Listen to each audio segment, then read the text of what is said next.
નમસ્કાર મિત્રો, સ્વાગત છે તમારું મારી યુટ્યુબ ચેનલમાં. તો મિત્રો, ઘણા મિત્રોની કમેન્ટ આવી રહી હતી કે ગુજરાત પોલીસ કોન્સ્ટેબલનું ફાઇનલ મેરિટ ક્યારે આવશે. તો આજે આપણે આ વિડીયોમાં એ અંગે ચર્ચા કરવાના છે.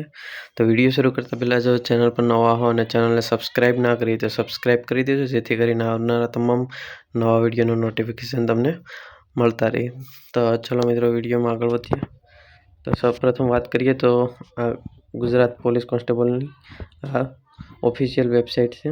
તેના પર હમણાં રિઝલ્ટ જાહેર કરવામાં આવેલું હતું 15/6/25ના રોજ, સોરી 6/8/25ના રોજ રિઝલ્ટ ડિક્લેર કરવામાં આવેલું હતું.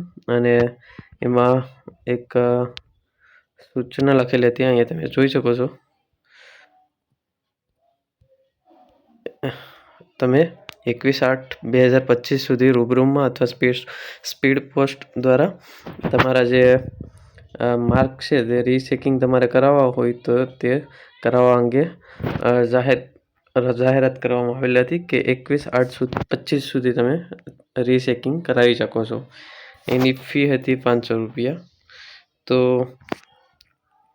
આ તમે 21/8/25 સુધી રીચેકિંગ કરાવેલા, જેને કરાવવાના હતા એ લોકોએ, હવે આના પછી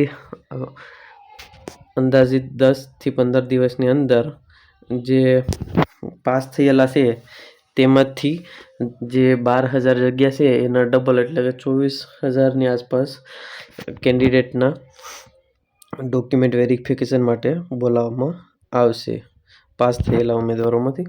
ત્યાર પછી એમાંથી ફાઇનલ મેરિટ એટલે કે એ આપ જે 10થી 15 દિવસમાં ડોક્યુમેન્ટ વેરિફિકેશનનું કામ પૂરું થશે એટલે એના પછીના 10થી 15 દિવસમાં જે ફાઇનલ મેરિટ છે એ જાહેર કરવામાં આવી શકે છે.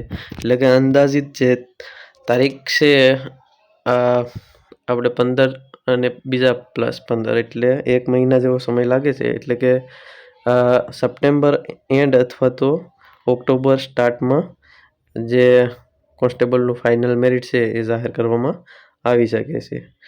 તો આ આપણે અંદાજિત કોઈ તારીખ તો ન આપી શકીએ, પણ એક અંદાજિત આપણે સમયગાળો કહી શકીએ કે કેટલો સમય લાગી શકે છે ફાઇનલ મેરિટ આવવામાં.